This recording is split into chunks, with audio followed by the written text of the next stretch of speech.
guys, John Rettinger here with some more TechnoBuffalo training vids. One of the questions that I get asked probably more than any other is where do you get all of your gadgets from? Are you rich? Do you buy them all? Do people send them to you? I get variations of this question probably 10 to 20 times a day. Now I've answered it sort of cryptically in some previous videos, even directly in others. But I want to give you guys another explanation of where I get my gadgets from, and as you build your TechnoBuffalo sublog and you look to sort of branch out to technology reviews, how I can help you get some technology. So the big question is, do you buy all your gadgets? Well, it's a yes and a no answer. When I first started out, I absolutely did. Everything that I bought, which began with my MacBook Pro and the Mighty Mouse, I bought myself because I needed a new laptop. And for the first year and a half of the site, I really bought everything that I reviewed. Now, don't go out and think that you need to buy everything that you want to review. That's not the case at all. If there's a new product coming out, let's take the Zune HD for example. Either you can't afford it or you don't want to buy it, but you still want to sort of review and talk about it. Research the device and talk about your opinions and impressions on it. Preface it with, I haven't seen this yet, I haven't played with it, but here are my impressions of the hardware itself. You can talk about whether or not you like HD radio, you can talk about whether or not you think an OLED screen is the right way to go, or the interface.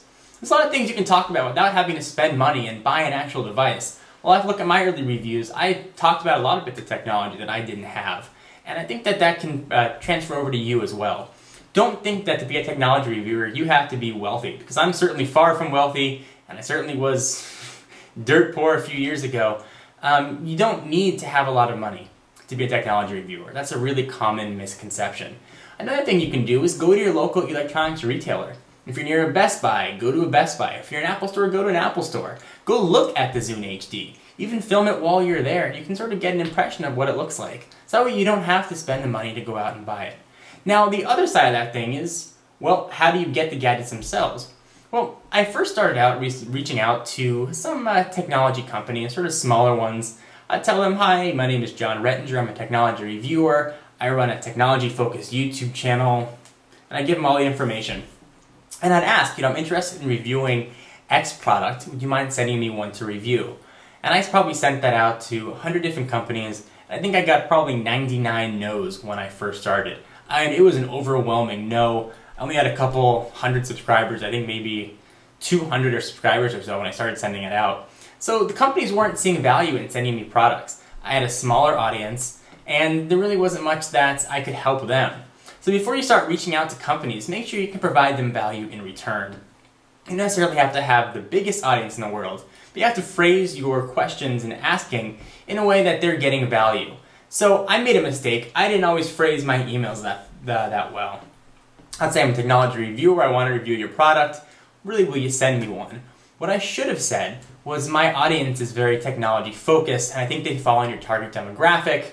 If you'll send me a product to review, I'll put a link to your offering in the sidebar so people can get more information.